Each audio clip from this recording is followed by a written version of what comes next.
3 people, and you're going to have 4 weeks, do something.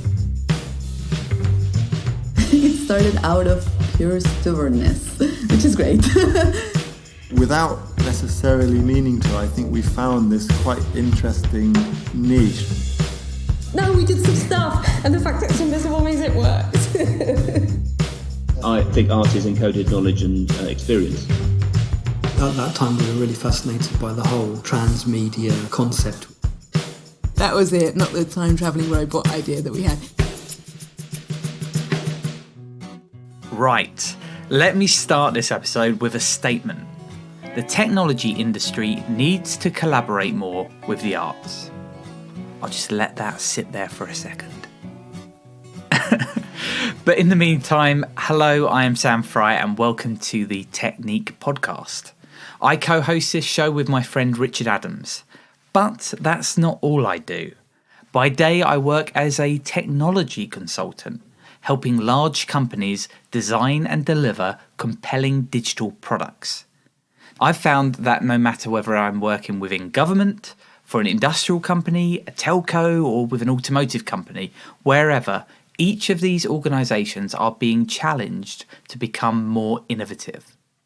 For many years, these industries have been blurring into each other, forcing those companies to transform. Now, innovation might sound exciting, but it can also be daunting. Car companies are trying pay-as-you-go models like phone companies. Phone providers are trying to be like broadcasters or media companies. Industrial companies are becoming environmental champions. Governments are trying to act like startups. There is a blurring of boundaries everywhere. And because of this blurring, as employees, which, let's face it, most of us are, we are now expected to imagine and try to prepare for many highly different futures. And we're asked to do this within the same work environment that has existed for many years. The same offices, often with grey cubicles and divider walls. Also in organisations that are probably lacking in diversity. And essentially with a lot of day-to-day factors that limit us in our ability to collaborate and be creative. Okay, you're probably thinking, I thought this was a podcast about artists. Why is Sam talking about these large corporations? Well, I strongly believe that when technologists work with artists, we create better experiences. And for the last 4 years, through these podcasts, Richard and I have been speaking to loads of artists that work with technology. We do that because we love it and we find people's creative process fascinating. So now that we've recorded 50 podcasts, I wanted to use this slightly different episode to share some of my reflections as someone that works with businesses on why it's important that we collaborate more with artists. And I'm hoping to show you, whether you're an artist or not, why when technologists work with artists, we create better experiences.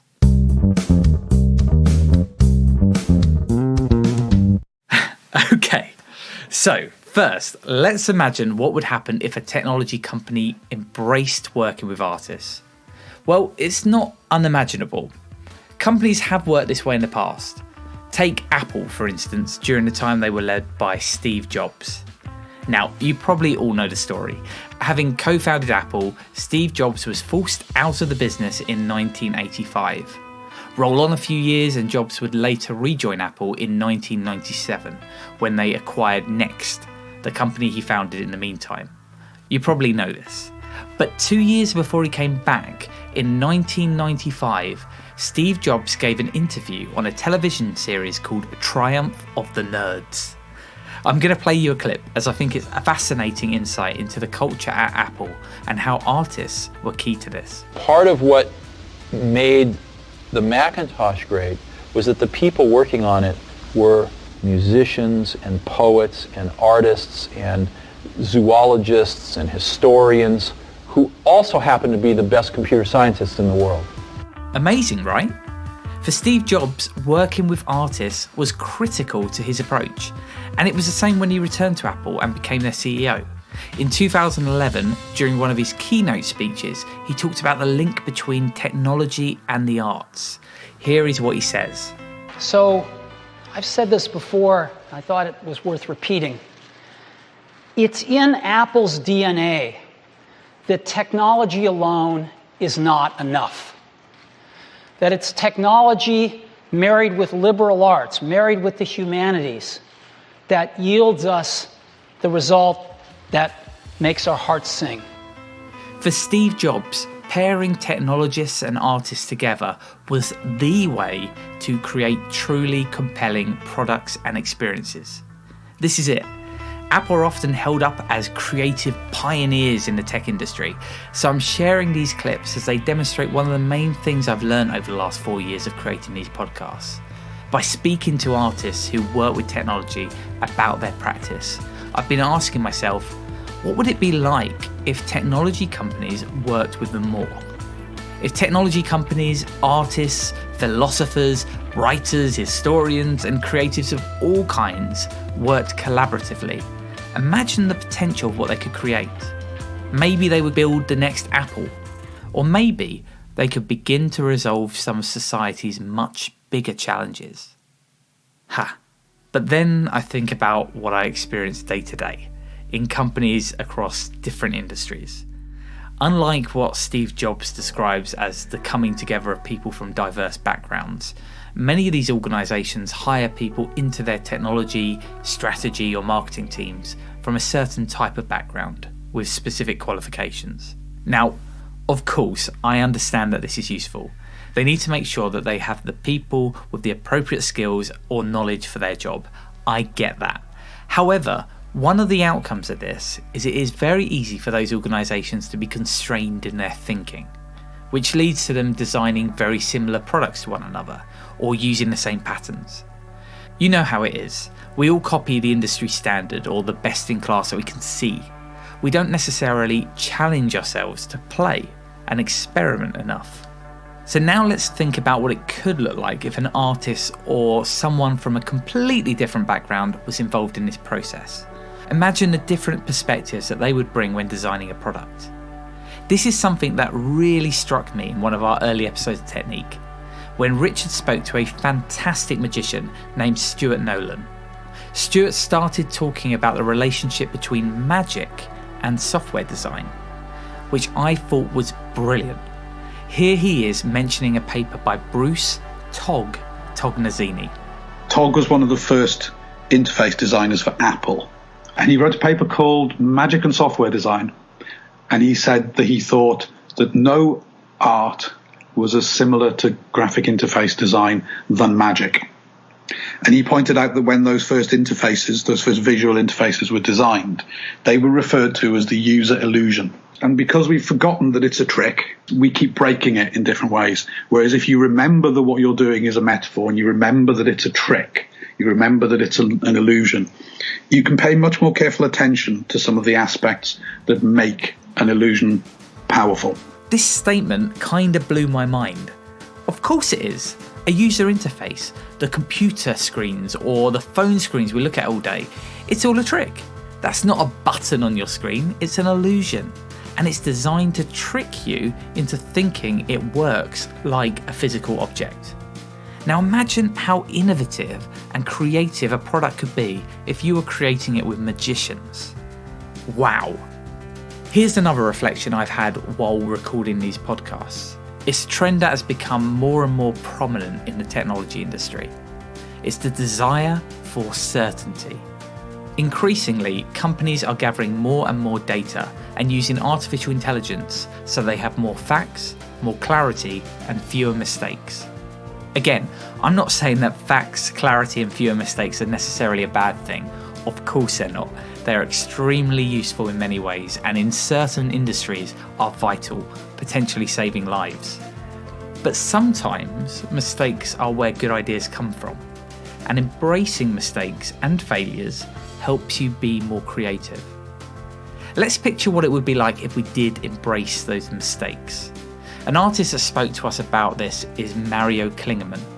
Mario works with artificial intelligence to make art, and he described his process as trapping the accident. an accident, something that happens that you are not expecting, is very important to make creative progress, because our imagination is pretty much limited by what we know, so we can always just interpolate, and having something like throwing oil paint on a canvas or having randomness in a computer program or errors happening in that process, that is what gives you suddenly something, puts a new image or something in front of your face where you then start recognizing, oh yes, this is actually where I want to go. For artists like Mario, mistakes are a catalyst for creativity. Could you imagine working in a company where you were deliberately trying to break the technology just so you could come up with ideas? Wouldn't that make it a much more playful and innovative place to work? That is one of my main takeaways from interviewing so many artists over the last few years. They've brought a different perspective to the technology that I simply wouldn't have come across otherwise. In the corporate world, we often focus on optimizing goals, optimizing the business, the commercials, or our internal processes. This can hold us back from asking other questions that will help us be more creative. Artists think about and bring agency to other topics. The wider societal challenges that technology can bring, the ethics of what we are doing, and our vision for society. So, if you are listening to this, here is my ask of you. Wherever you work, make sure you find ways to actively work with artists. It could be anything. Run an event, invite them to an event, commission them to create something or to be involved in your explorations. Whatever it is, find a way to bring them into the conversation. So, going forward, I'm planning to do this even more. Firstly, I'm going to create opportunities for more collaboration. This is something that many of the artists we've spoken to are great at. A fantastic example of this is the team at Fast Familiar. Dan Barnard, one of their theatre directors, talked about his experience of first working with the technologists in their team, Joe McAllister. Early on, certainly in the early weeks of working on the Justice Syndicate, it was very much Joe being like, okay, so what do you need me to do technologically? Yes, I can build that. No, I can't build that. We would quite sort of narrow in what our jobs were. Whereas I think over that project and then on the projects that we've been developing since, it's much more, not everyone does everything because I can't code, but much more like we all involved in the sort of creative and narrative decisions, and then we'll set each other tasks and then go away and work on bits and then bring them back. I love this idea of people coming at projects from completely different perspectives and how that challenges you and teaches you to understand those other perspectives better. Dan explained how working with Joe gave him a better understanding of what is possible with technology. I think in a way, having an awareness of what the technology can do allows your imagination to think of things that you might not let yourself imagine otherwise, because you'd just be like, well, that's just not possible. Whereas when you have a sense of what's possible, you're like, oh, I could do this, and could technology do this? We should totally embrace this kind of collaboration. What we should also embrace is the just get started attitude that many artists have. Rachel Briscoe, another lead artist in the Fast Familiar team, talked about how they experiment with paper prototypes, which means they save time and money in the long run. You know, so like testing really early and also making sort of paper prototype versions so that you're testing the mechanics before you invest in any of the technology, rather than being like, yeah, let's build this really expensive thing and like, oh, crap, people don't understand what they're being asked to do. Ellen O'Hara, a brilliant creative business coach that works with artists, had a really similar mindset. Let's just do it. Let's just make a project where we can just start. And that's my personal approach. But more than this, Ellen made me appreciate how valuable the skills of artists could be to companies. Here she is talking about how, as an artist, you have to be comfortable with uncertainty. But a lot of artists, they wouldn't necessarily describe themselves as entrepreneurial, but if you break down some of the qualities and the fact that, yes, there's research, but there's definitely a bias to action, and there's definitely really high levels of resilience, and I think there's definitely a high degree of feeling really comfortable with ambiguity and uncertainty and all of these things that when we talk about creativity, what does that really mean? To me, it's all of that stuff. It's problem solving, and it's about acting when we don't know what's going to happen next. It's great, right? Finally, I want to find ways to ensure people from all backgrounds are represented in the conversation. For me, technology has the opportunity to make the world a better place. But the only way you can truly design that better world is by including voices from all parts of society. I want to leave you with this, from the poet Victoria Bennett. We were talking about representation in poetry and gaming. Victoria explains how giving the underrepresented a platform to speak will allow others like them to come forward. There's a big upsurge of younger people buying poetry, reading poetry, and that came about through called the Instagram poets, putting poetry in a different platform, sharing it in a different way, talking about things that people went, yeah, I connect with that's my voice. And then suddenly there's a whole new group of poets and they're writing in different ways. But again, I'm going to bark on about being the old middle-aged woman in rural Cumbria, because it's like there's an older voice that needs to be present, and it needs to be in there in gaming, and it needs to be there in storytelling on all platforms. Hopefully, if I've shown you anything in this episode, it's that the technology industry needs to collaborate more with the arts, as I genuinely believe that we will build better, more meaningful experiences. So together, let's start doing it.